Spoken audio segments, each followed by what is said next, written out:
Sri Sachidananda Sadguru Sainath Maharaj Ki Jai. Sri Sai Satcharitra, an Insight.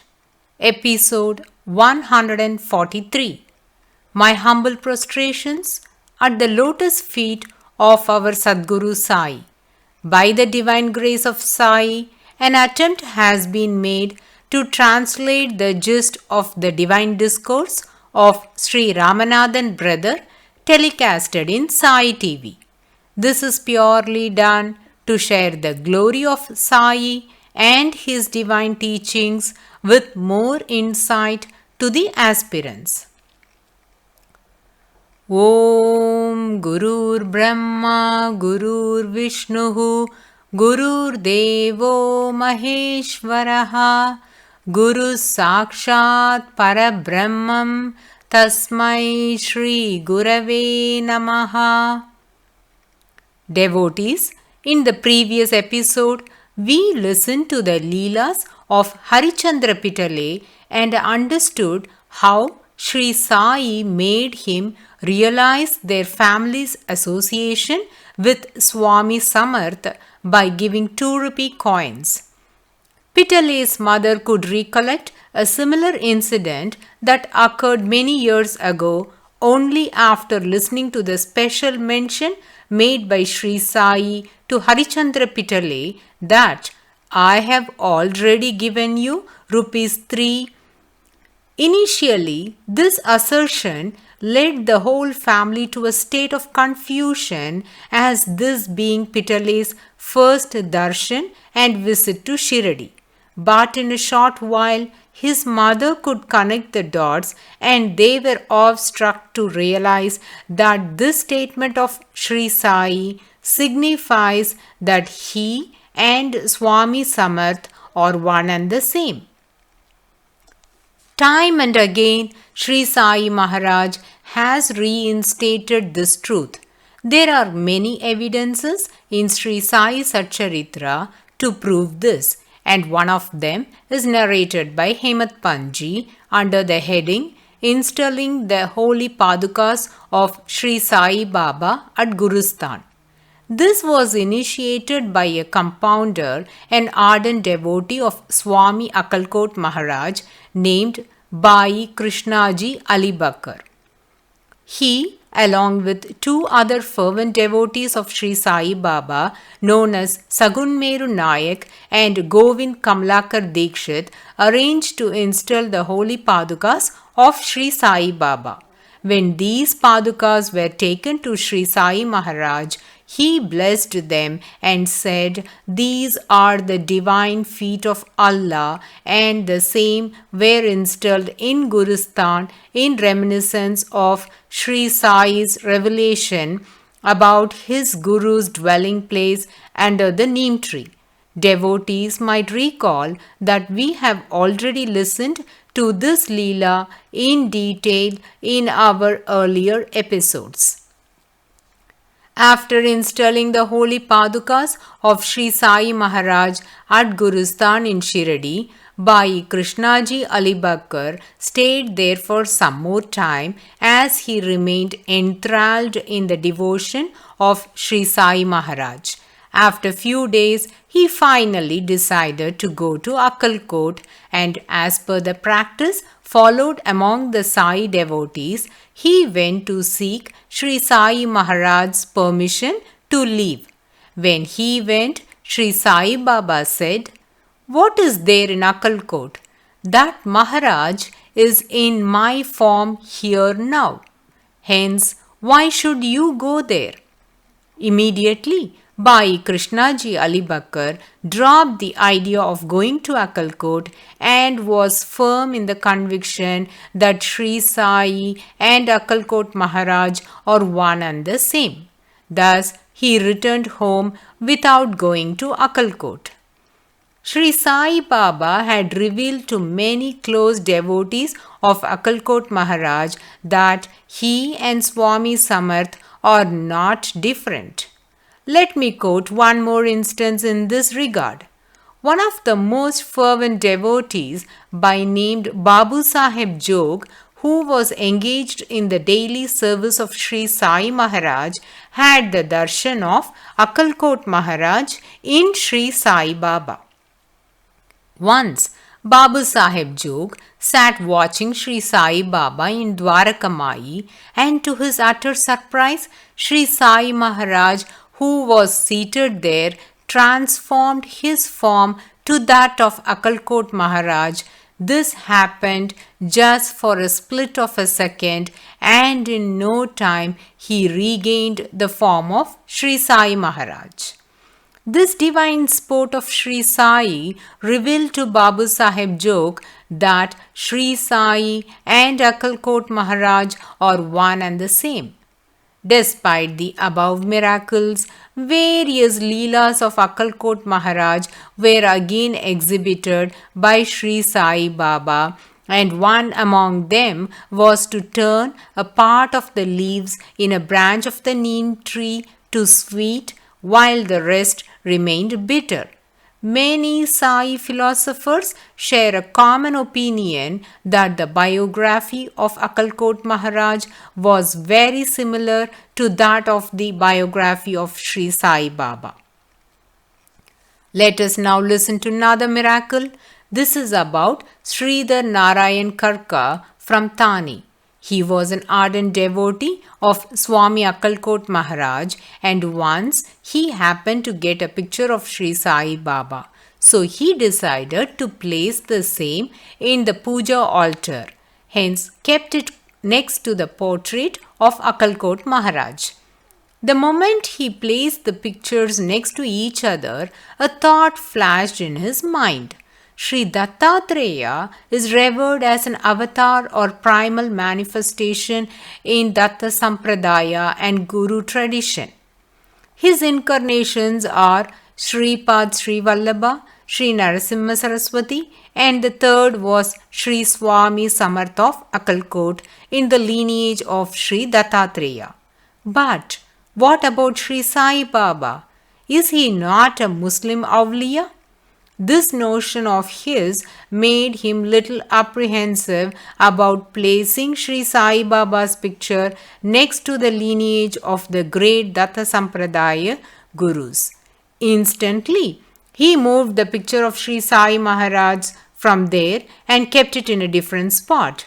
The same night, he had a dream in which he and his close friend were together, and while they both were in proximity, suddenly there appeared Sri Sai Baba in the vision, and immediately his friend said, "This fakir is a reincarnation of Swami Akkalkot." This statement of his friend made Sri Narayanan Karke realize his folly of hesitating to place Shirdi Sai Baba's portrait next to Swami Samarth. He grasped the gist of this dream and realized that Swami Samarth had given him this vision to teach a lesson that he and Shirdi Sai Baba are one and the same. Next day morning, first thing he did was to place both the Guru's pictures next to each other and submitted his prayers. Hence, devotees, these Leelas are portraying the notion that Sri Sai Maharaj and Swami Akkalkot Maharaj are one and the same. Now, getting back to the original thread, Harichandra Pitale shared all the incidences that happened in Dwarakamai to the members of his family. Pitale and his wife praised the omniscience of Sri Sainath, his mercy and protection to the devotees, his compassion to the afflicted ones, his implicit love to all beings, the sense of joy and fulfillment they derived by his darshan, and the experiences that were bestowed upon them out of his kindness, which helped them to get rid of their state of helplessness. They voiced out all the miracles they witnessed and experienced. The family listened to it in rapt attention and were drenched in Sri Sai's divinity. Harichandra Pitale had an older brother by named Vishnu Pant Pitale. He had never had Sri Sai Baba's darshan, but after listening to the marvelous glory of Sri Sai Baba from his younger brother, he had an urge to have Sri Sai Baba's darshan. He was working at Ville Parle in the revenue department as Talati, that is a village officer, which is a bottom level post in the hierarchy of the revenue department with a monthly income of rupees 35. So in the year 1917, he made his first visit to Shirdi. This was the time when Sri Sai Baba's glory had spread far and wide. Vishnu Pant came to know that Sri Sai Nath likes mangoes, so planned to buy good variety of Alfonsa mangoes and offer them to Sri Sai Baba. The journey from Ville Parle to Shirdi was about 8 hours, and he thought if he buys fully ripe mangoes, they may get rotten or overripe by the time he reaches Shirdi, hence decided to buy semi-ripe ones. Vishnu Pant took utmost care in selecting the mangoes and every fruit he picked, imagining how that would be relished by Sri Sai Baba. Finally, after purchasing them, he boarded the train and reached Kopargaon railway station. Vishnu Pant Pitale alighted at Kopargaon, and at the same time Sri Sai Maharaj was in Dwarakamai. Suddenly there was a strong aroma of mangoes everywhere, and the devotees in Dwarakamai were wondering who has brought those delicious mangoes and began to look hither and thither. They hesitated to ask Sri Sai Baba about this aroma, but the sweet and rich smell of the fruit was mouth-watering. This is an indication given by Sri Sai Baba to the devotees at Dwarakamai that Vishnu Pant has landed in Kopargaon. Vishnu Pant hired a tonga and reached Shirdi. He went to Satewada, left his bags there and came to Dwarakamai for darshan. Though the fruits smelled delicious, Vishnu Pant thought that they were still unripe. So he didn't take it along to offer them but decided to submit it later. He came immediately to have Duli Darshan of Sri Sai Maharaj. Duli Darshan is very common and considered most significant among the Maharashtrians. Duli means dust. A devotee who comes on a pilgrimage to have darshan of his beloved God or Guru would consider the dust over his body as that of the bhashma or the holy ashes and believes that the holy ashes upon him will consecrate his body as the water would and ignores the ritualistic bath. His mind is completely absorbed in the thoughts of his Guru. His heart yearns for his darshan. His eyes wander to have a sight of his Guru. His body and mind is raptured in the love for his Guru that nothing can stop him from seeing his Guru. Hence, he runs to have a preliminary glimpse of the Guru. Such a devotee won't care about cleansing their body before darshan. The hearts of these devotees are overflowing with prema bhakti, that is loving devotion. Hence, they submit their body and mind completely at the holy feet of the Lord. There is another set of pilgrims who, upon reaching the place of pilgrimage, would first take a bath, dress up in a ritualistic manner, and then go for darshan. Vishnu Pant preferred to have Duli Darshan. Hence, he directly walked towards Dwarakamai. That day, as usual, Sri Sai Baba's darbar was filled with devotees. He came inside and stood in the darshan queue. Now it was his turn to climb up the stairs and offer his obeisance at the holy feet of Sri Sai Maharaj. At this moment, Sri Sai Baba asked him, "What did you bring for me?" Vishnupant's hands were empty as he left the mangoes in the vada. So he replied that he didn't get anything to offer. Immediately, Sri Sai Maharaj said, "Have you not brought mangoes for me? Go, bring them." Vishnupant wondered at the omniscience of Sri Sai Baba and said, "Baba, they are unripe, hence I left them in the vada." Sri Sai Baba said, "Are, first go and grab those mangoes and bring it here. They are completely ripe." From the time he landed in Kopargaon, the whole of Dwarakamai was filled with the aroma of mangoes. Everyone assembled there were waiting to taste those delectable mangoes. Vishnupant Pitale's love for Sri Sai Baba made him to do a meticulous inspection of the fruit while buying them, and Sri Sai Baba wants to exhibit that love of Vishnupant Pitale to others and at the same time appreciate his diligence in submitting the mangoes, which is an outcome of the loving devotion of Vishnupant. Thus, Sri Sai Baba revealed his interest and urge to eat those mangoes first.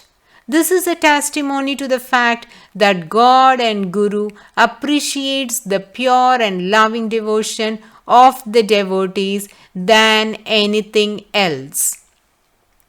Sri Sai Baba was eagerly waiting for Vishnupant Pitale's return from the Vada. He brought the fruits and submitted in front of Sri Sainath Maharaj. They were all in green color and looked unripe, but the aroma of the fruit was so good. Instantly, Sri Sai Baba took them and relished them in no time. The fruit was very rich in sweetness. It was distributed to one and all. Dwarakamai was stuffed with the smell of mangoes. Thus, Sri Sai Baba recognized the loving devotion of Vishnupant Pitale. Vishnupant Pitale was extremely happy, and heart to heart he offered his prayers to Sri Sai Baba. Vishnupant's heart was brimmed with Sri Sai Baba's love. His stay in Shirdi was to come to an end. Now, after making all the expenses, Vishnupant was left with just rupees 15. At that moment, Sri Sai Baba asked him to offer dakshana. Though he had already offered his dakshana, again Sri Sai Baba asked for it. So he gave all the money he had with him. Vishnupant had to leave to his hometown that day.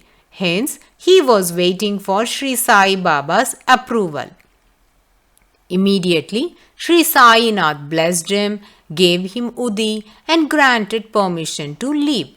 Now, he can leave Shirdi as Sri Sai Baba had permitted him to go, but was puzzled as to how he can travel without any money.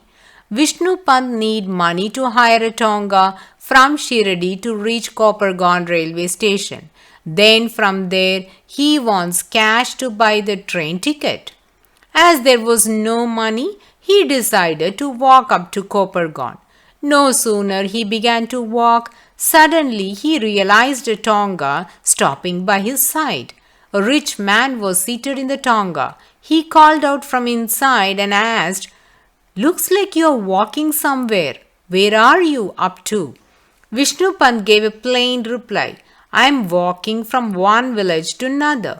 Immediately, the rich man said, "Oh, I am going up to Kopargaon, and if you are proceeding there, then I can drop you off. So please get into the tonga." Vishnupant agreed to this and got into the tonga and had a comfortable journey up to Kopargaon, thanking Sri Sai's grace upon him. Vishnupant reached the railway station without any hitch. Now, He must go to Ville-Parle. By then, the train arrived and Vishnu Pant boarded the train without a ticket. While he was traveling in the train, to his utter shock, the ticket inspector got into his compartment. Vishnu Pant was very much worried. He could anticipate the embarrassment he had to face if he will be spotted by the ticket inspector for traveling without a ticket. He was extremely bothered and found no way to avoid this humiliation. Vishnu Pant has never encountered such a plight ever in his life. At that very moment, the ticket collector approached him and with due respect said, "Namaste Pitale Saab." The ticket collector seemed to be very familiar for Pitale, but couldn't recollect who the person was or what was his name.